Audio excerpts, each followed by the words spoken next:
Hai guys, welcome back to my YouTube channel Pauline Wahyuni. Jadi hari ini kita akan bahas topik yang berbeda dari biasanya, yaitu topik khusus wanita. Jadi di sini tentang cara merawat Miss V agar tidak berbau dan gatal.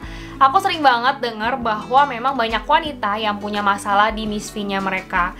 Dan memang aku akui bahwa Miss V itu punya aroma khusus yang sulit banget untuk dihilangkan. Selain itu juga, Miss V itu kan merupakan area sensitif yang kalau misalnya kita nggak ngerti cara ngebersihin dan ngerawatnya kayak gimana, itu akan menyebabkan Miss V-nya menjadi area bersarangnya bakteri, dan itu yang akan menyebabkan Miss V kita jadinya berbau bahkan gatal. Dan kebetulan di sini aku udah pernah konsultasi sama beberapa dokter. Jadi aku pernah konsultasi sama dokter kandungan, aku juga pernah konsultasi sama dokter kulit dan kelamin. Di situ aku banyak bahas tentang gimana cara merawat Miss V, apa yang tidak boleh dan boleh. Makanya di sini aku akan share semua pengetahuan itu ke kalian semua. Selain itu juga di dalam video ini aku akan mencampurkan informasi antara informasi dari dokter tersebut dan juga informasi dari pengalaman aku sendiri dalam merawat Miss V aku. Cara yang pertama adalah kita wajib untuk mencuci Miss V kita secara rutin, terutama setelah kita buang air kecil maupun buang air besar. Tapi masalahnya adalah sering banget terjadi kesalahan, yaitu teman-teman semua mencucinya itu hanya dengan kalian siram pakai air atau enggak kalian itu lap doang pakai tisu. Padahal sebenarnya itu semua tuh nggak cukup untuk menghilangkan aroma-aroma tersebut yang nggak enak gitu loh. Nah makanya di sini cara yang bisa kalian lakukan adalah kalian setelah buang air kecil, kalian langsung cuci tangan kalian pakai sabun untuk memastikan tangan kalian itu bersih. Setelah itu baru kalian siram area Miss V kalian itu pakai air, dan kalian gunakan juga tangan kalian untuk membasuh area Miss V kalian. Jadi biarkan tangan kalian itu secara perlahan-lahan menyentuh Miss V kalian untuk mencuci juga. Jadi biar semua aroma-aroma dan kotoran-kotoran tuh hilang.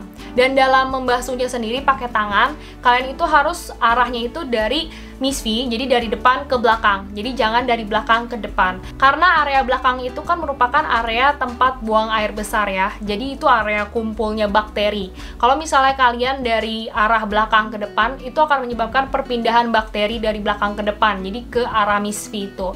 Makanya untuk menghindari perpindahan bakteri, jadi dari area Miss V ke belakang, oke? Dan kalian akan merasakan hasilnya. Jadi setelah kalian melakukan ini secara rutin, kalian akan merasa Miss V kalian itu nggak ada bau sama sekali, jadi berasa wangi, terus juga jadi berasa bersih banget. Cara yang kedua adalah jangan pakai sabun. Jadi aku pernah konsultasi sama beberapa dokter ini dan mereka semua jawabnya sama ya. Jadi kita nggak boleh pakai sabun jenis apapun itu, mau sabun gel, sabun batang, cair, pokoknya semua jenis sabun tidak boleh digunakan untuk Miss V kita. Selain sabun juga sekarang kan udah banyak ya produk pembersih kewanitaan itu yang dikeluarkan katanya untuk membersihkan Miss V. Ternyata setelah aku tanya ke dokter-dokter ini, mereka juga sebenarnya tidak menganjurkan untuk menggunakan produk pembersih kewanitaan tersebut untuk Miss V kita gitu.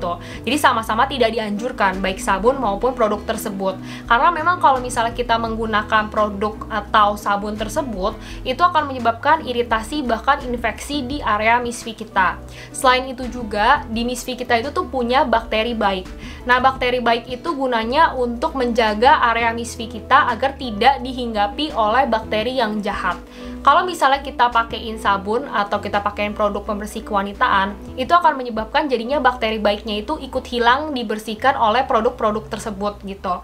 Dan kalau misalnya area Miss V kita terlalu bersih dan tidak ada yang bakteri baiknya itu untuk menjaganya, itu akan menyebabkan jadinya bakteri jahat jadi mudah hinggap dan bersarang di area Miss V kita. Nah, bakteri itulah yang akan menyebabkan jadinya Miss V kita tuh gatel-gatel, jadi bau dan lain sebagainya. Makanya di sini penting banget untuk teman-teman ingat bahwa kita cukup bilasnya pakai air bersih aja, nggak usah pakai sabun-sabun lagi, oke? Cara selanjutnya adalah kita wajib untuk mengeringkan Miss V kita. Jadi setelah kita dari WC atau setelah kita mencucinya, kita harus mengeringkan dulu Miss V kita. Jangan sampai masih basah-basah, lalu kita langsung pakai pakaian dalam. Nah itu akan menyebabkan jadinya pakaian dalam kita ikutan basah juga kan. Lalu setelah itu kita pakai celana lagi. Nah itu akan menyebabkan jadinya pakaian dalam kena basah, jadinya nggak akan kering-kering. Nah itu akan menimbulkan bau demek, jadi bau yang tidak enak gitu. Nah kalau misalnya udah pakaian dalam kita bau demek, nah itu akan menyebabkan jadinya area Miss V kita ikutan bau demek itu. Makanya itu akan menyebabkan jadinya Miss V kita bau kan.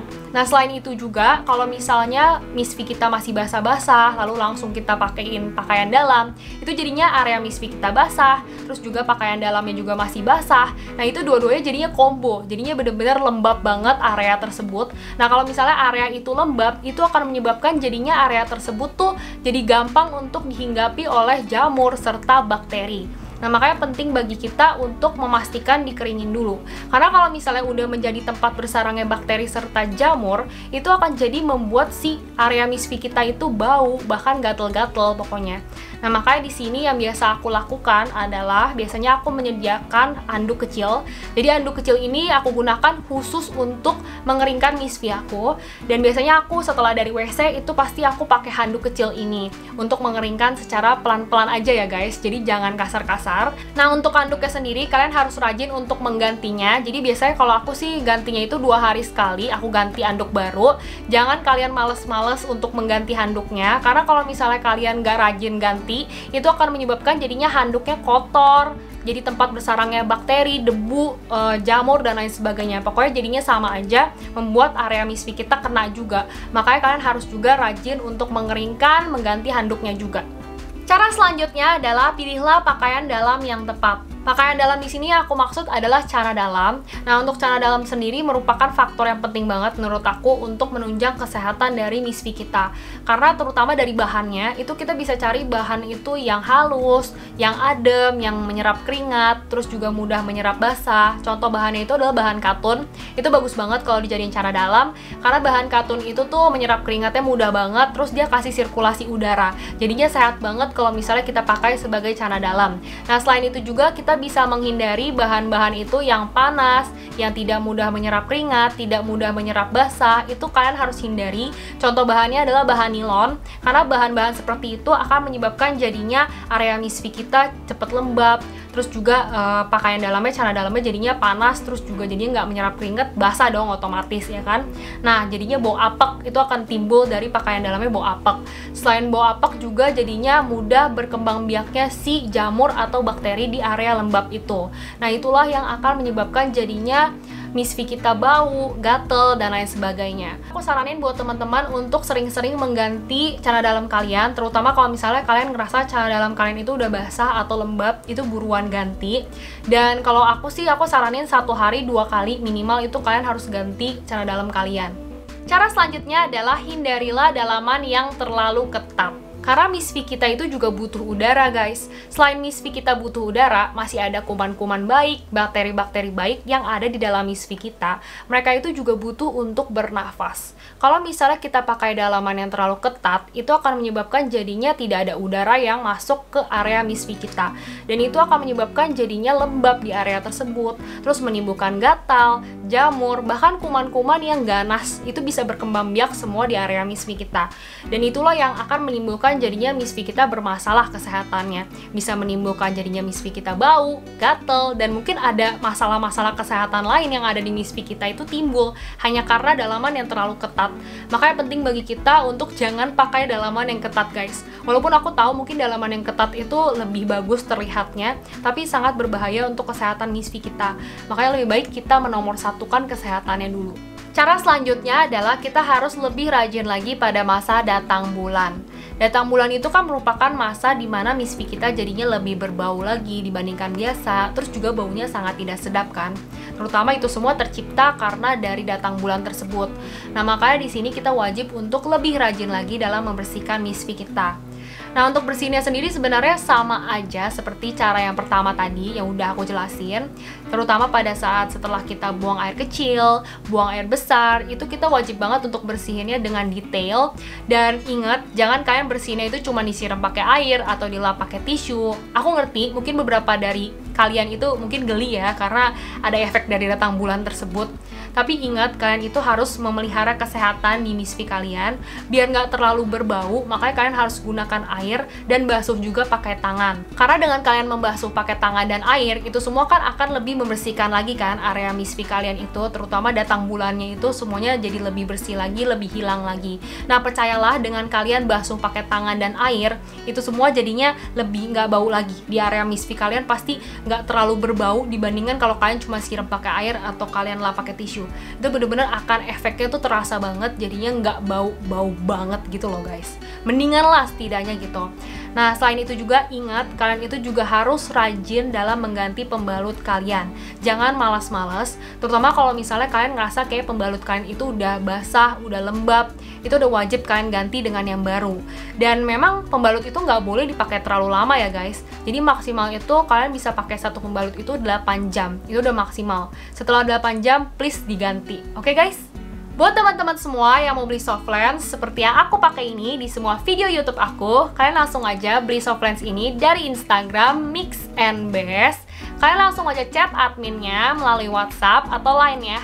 Buat teman-teman semua yang mungkin punya pertanyaan lebih lanjut lagi mengenai area misfi, atau mungkin kalian punya penyakit lain tentang area misfi, atau kalian mau share pengalaman kalian bisa langsung tulis semua itu di kolom komentar. Nanti aku akan bacain, dan selama itu sopan, aku akan balesin buat kalian semua, oke? Oke guys, jadi tadi itu dia video tentang cara merawat misfi agar tidak berbau dan gatal. Kalau kalian merasa video ini bermanfaat, jangan lupa untuk langsung subscribe channel ini, like video ini, dan juga share video ini di semua sosial media kalian ya guys. Dan kalau kalian share video ini di Instagram, jangan lupa untuk langsung tag ke Instagram aku, Paulina Wahyuni, karena nanti aku akan repost langsung dari Instagram aku pribadi.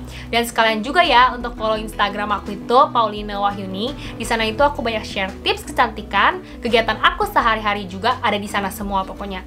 Mungkin bermanfaat juga buat teman-teman, makanya follow ya.